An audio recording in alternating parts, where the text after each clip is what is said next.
Thanks for staying with us. So our final hot topic today is the message we saw from Senator Shehu Sani, who called on the federal government on the plight of many Nigerian graduates who face age discrimination in government recruitment. It has sparked much-needed debates. According to him, a large number of graduates, after years of unemployment, are often rejected by government agencies simply because they are too old, despite having the qualifications and experience necessary for the roles. What are your thoughts on this? You can call us on the numbers on your screen again, 081-0764-1679, 090-241-63440. You can also tweet to us at TVC Connect. Please hashtag YourView so we can read the tweet. Nima, let me start with you because I know you've experienced something like this before. Recently, I had two coppers who were posted for youth corps service, and they were my people. So one of them was posted somewhere far. It's almost like it's a punishment to post from her present address. When I found out the area, I was like, how is it possible that you were posted to this place? Fortunately, there was a switch, and she was posted to a university. I don't want to mention. Only to get there, university said they don't take coppers to serve. And I'm wondering, if it starts from the citadel of learning, what do you expect businesses to do? You know, they didn't make any provisions. They didn't want to take anybody. They insisted they can't manage UCOM member. They only take medical doctors and engineers, and that's it. And so she's back in the market, and the NYSC have shut down Portal because she kept scouting till she fell ill and had to take a break. I'm dealing with that presently. The other one was a boy, and he had to go up and down. We struggled to get him into a place to serve, a place of primary assignment, because he was coming from outside Lagos, and we couldn't find one.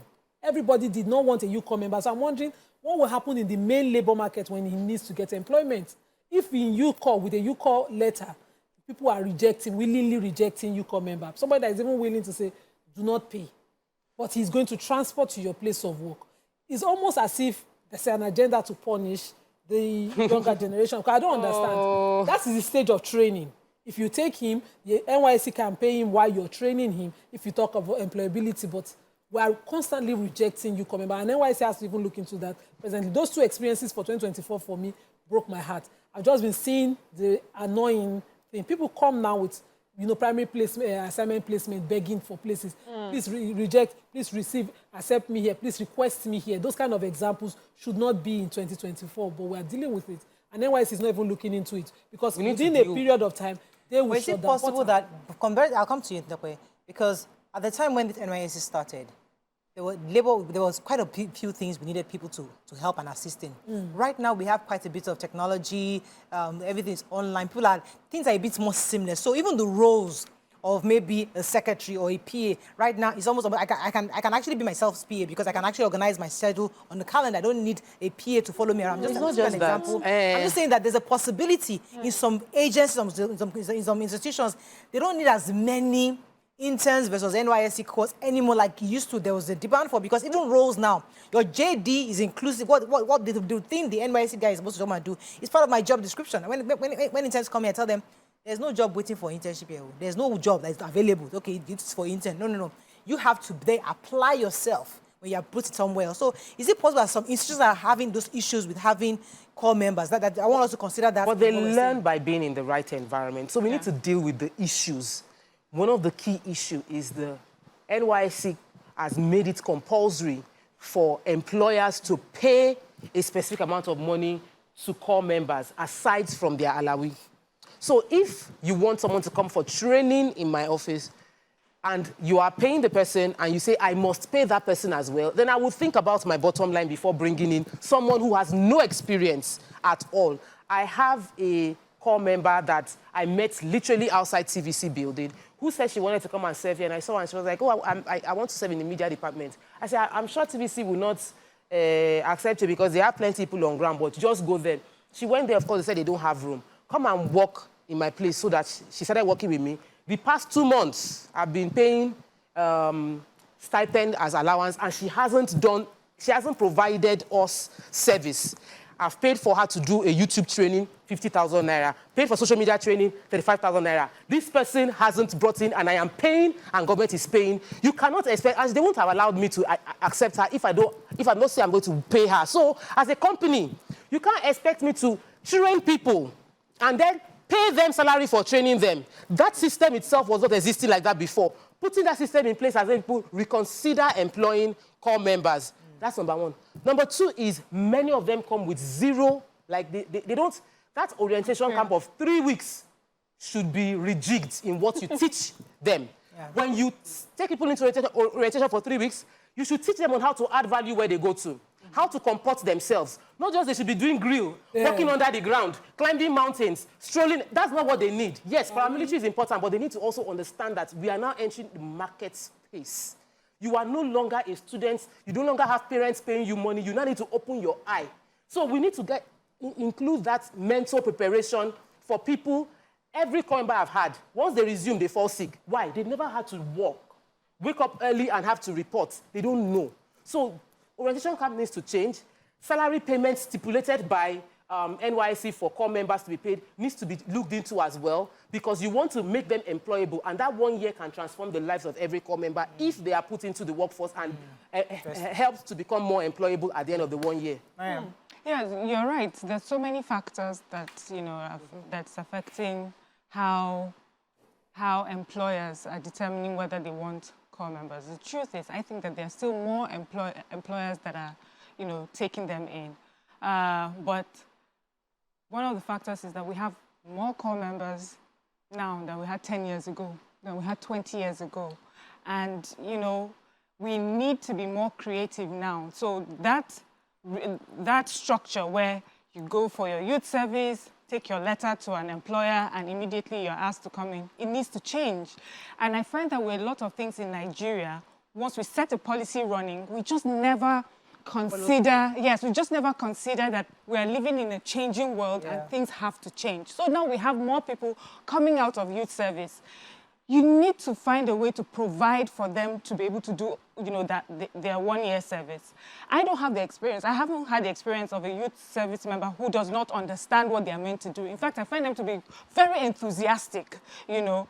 But what you are describing is also not a youth service issue. It's just like a general Nigerian issue where we just have a lot of young people that don't know what they are meant to do. Because in the course of our university and our education, internship is not something that we have encouraged. Working while we're at school is not something we encourage. We have children, we take care of them until they finish secondary school. When they go to university, a lot of the universities that we have now is like secondary school. They are calling you for stipends every few weeks. When they are leaving NYSC, you as a parent, you are getting them a job. You know, sometimes if you're even writing these applications for them. So we have babied this generation a lot. So these are the different factors I feel that it's, you know, that's affecting how we're employing youth service members. But this particular tweet that we're talking about had gone beyond that, which is when you graduate, because of the large number of people, that's my interpretation, because of the large number of people, only a few people can get into government agencies. Then you have a huge backlog. So let's say you are part of the backlog and you've stayed 2 years, 3 years, 4 years, nothing. Then a new group of graduates come in. They would take those ones before they consider you. And, you know, the senator is saying, why don't you work on the backlog first? I don't know if as he wants to become backlog. So exactly. I don't know if as a business person or as a company that I would, especially, you know, when the reason why a lot of us get fresh graduates is how much you can afford to pay them. If you are bringing someone who has been out of school for a certain number of years, there's an amount of, and responsibilities even a lot more. So there's just not enough spaces for the number of graduates that we have on ground, and we need to look for different ways to employ them and put them, you know, to good use. Nima, you're going to say something? Oh, no, it's just sad. I know. Because we're almost out of time. I would like to... Papa mentioned, you know, camp training. And the small experience from camp training is just a place where they're gathered and almost nothing is done. Except Lagos camp, they even have a entertainment and comedy event happening. Can we focus on what the main issues are? In 3 weeks, you can train someone in any area of tech. At least soft skills. But when I went to youth service, I learned those things. I got some certificates in camp. You know, so I'm just saying sometimes it's the way we are. Yes, individuals. Do you participate in those things? There's so many certificates that I got because of that 1 year. And then, we might also have people that are leveraging, what's the word?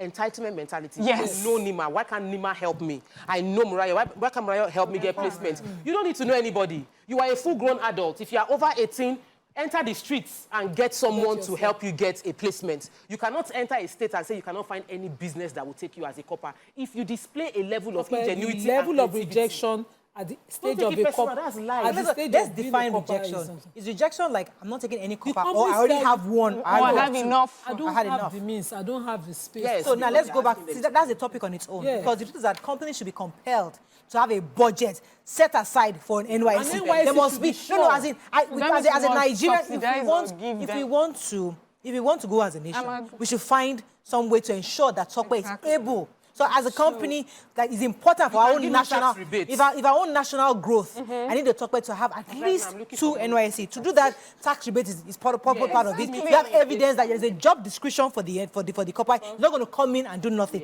There must be something, because the internships there are structures, but many of them don't really follow it. My last intern, she was on my case. I've had several interns, but I've never had one that stresses me. So how do I do today, ma? I need to, because she's constantly feeling it, and I'm thinking, she wasn't a bookworm. At the end of it, there was actually a book that I was feeling. The girl was every single day was feeling. To take initiative. I was thinking to myself, I never knew this was This is what they expected. I'm telling you. Well, so the policy is there, but we're not following it. A lot of us are not following When it. your child is interning, it's not supposed to be a bed of roses.